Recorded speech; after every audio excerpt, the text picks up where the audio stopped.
I'm Natalia Loback, and this is Change Course. Ebb and flow. In the last episode, we talked about the bees and complex adaptive systems and how our organizations operate more like systems than they do like machines. So the other important thing about complex adaptive systems is that they are adaptive. That means that the individual components of the system and the system as a whole is able to respond to changes in the environment by introducing micro adaptations or micro changes. In this way, it's sometimes difficult to predict what a complex adaptive system will do. But the one thing we need to remember is that biological systems are most efficient and effective in a state known as homeostasis or steady state. I talked a little bit about this in one of the previous episodes, Everything Flows.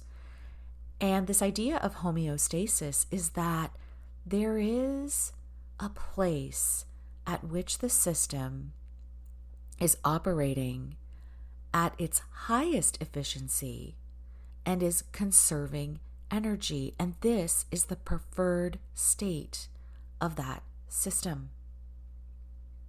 So we can think about energy and resistance differently when we start to look at the system.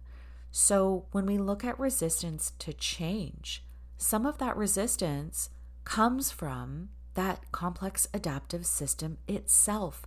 The system resists a different state, either higher or lower energy, because it wants to be in homeostasis.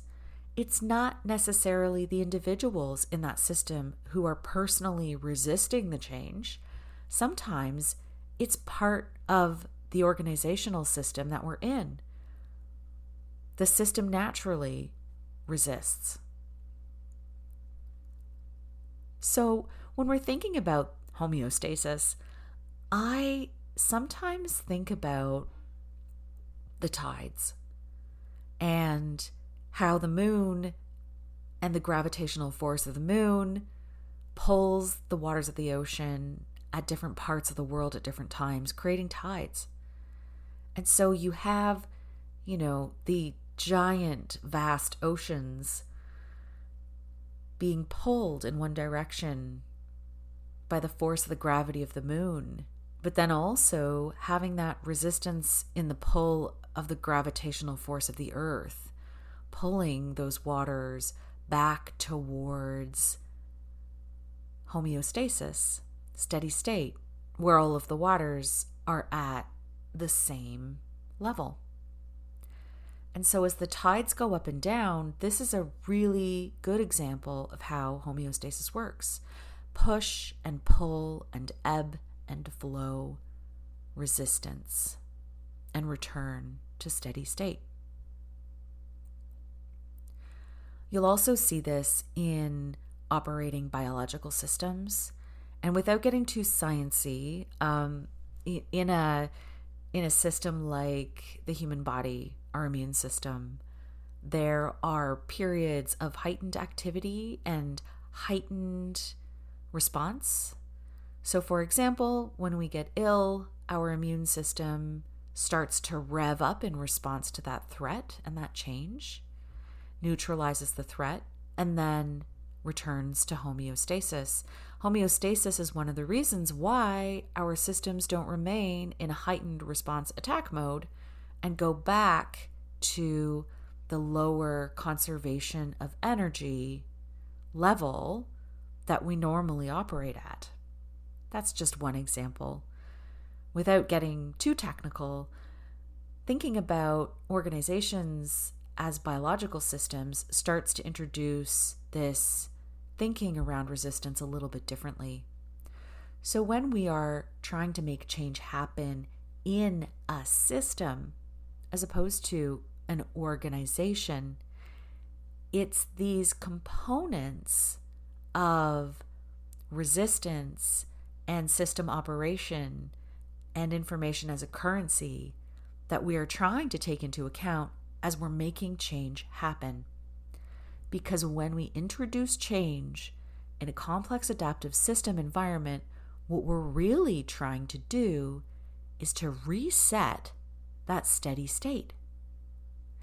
And so if we can move that organization or system through that process of change and get to that change being that new steady state as our destination, that's when we start to see change become sustainable and change sticking.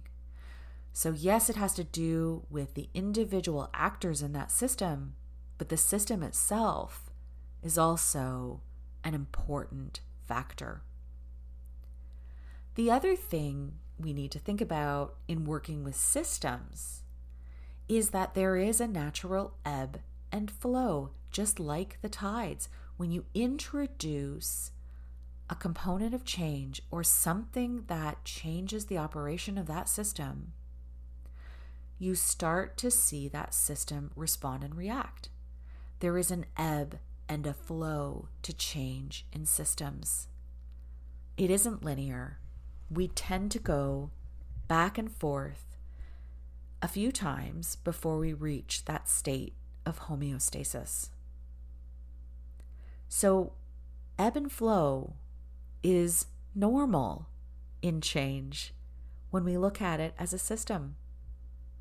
When we look at change in a linear system, it's a from to.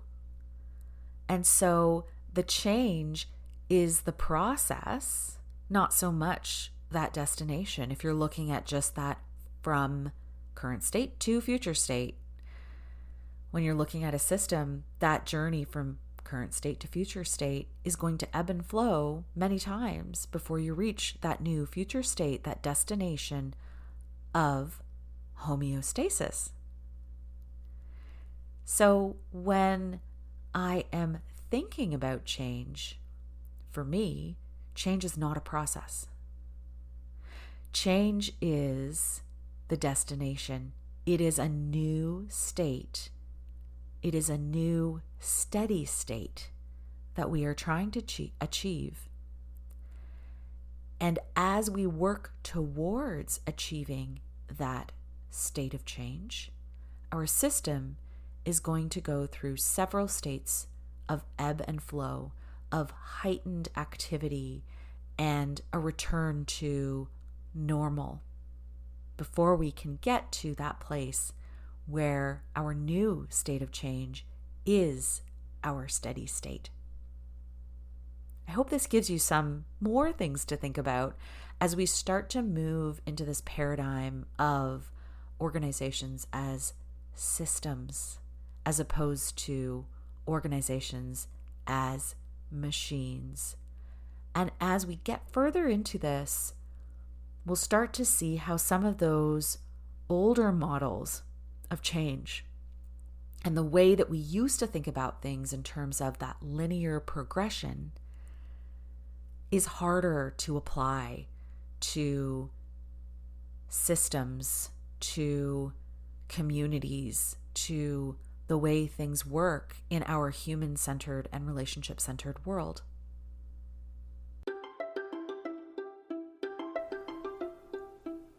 Thank you for listening. If you enjoyed what you heard, I invite you to like, share, rate, and subscribe because it helps others find us. You can find our show notes on our website at www.charthouse.ca, where each episode has a page under the Change Course podcast. So anything that I referenced in today's episode will be posted there so you can find it. While you're visiting us, sign up for the Change Navigator newsletter. You'll get a monthly dispatch of all things change, what we're working on, and our latest research. Our music is Levity by Emily Klassen. Change Course is available wherever you listen to podcasts. We also have an accessible version on YouTube with fully edited captions. You can find the link to our YouTube channel in the show notes. Thank you again for listening, and remember, it's never too late to change course.